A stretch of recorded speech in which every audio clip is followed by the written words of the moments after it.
My family line breeds, and there's lots of people in our family that the father bred the daughter, then the granddaughter, then the great-granddaughter. This is normal in Indiana. That's one of the things that makes the Hoosiers different.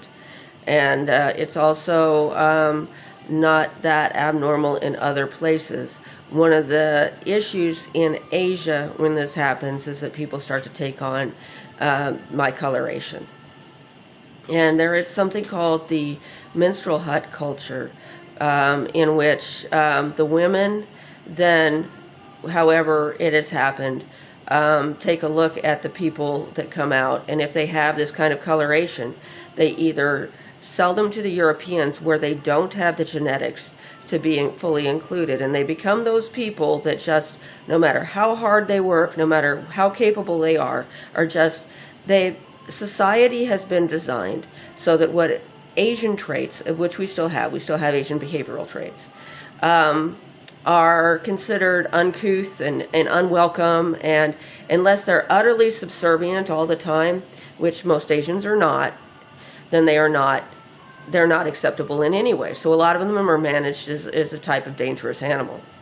And only those few stand up as the examples of how meek and grateful they are. So that doesn't work for a lot of us. But it was around the time that this started happening that Europe would have its waves of advances. And then something would happen, and there would be a severing of the connection, and then Europe would go into its dark ages. So when you're looking at all of these things, I mean, stringed instruments came with Attila the Hun. They used, string and bow instruments, and a lot of our trumpets are Asian. So these orchestras and such.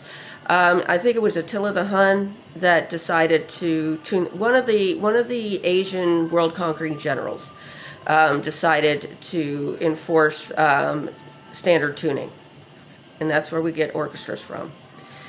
All of these things are Asia, not Europe.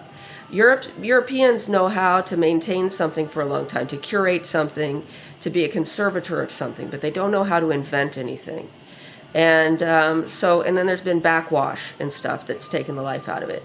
But in order to make our own, the men have to take charge of the reproduction and hold some women apart. Otherwise, the women destroy the offspring that they want.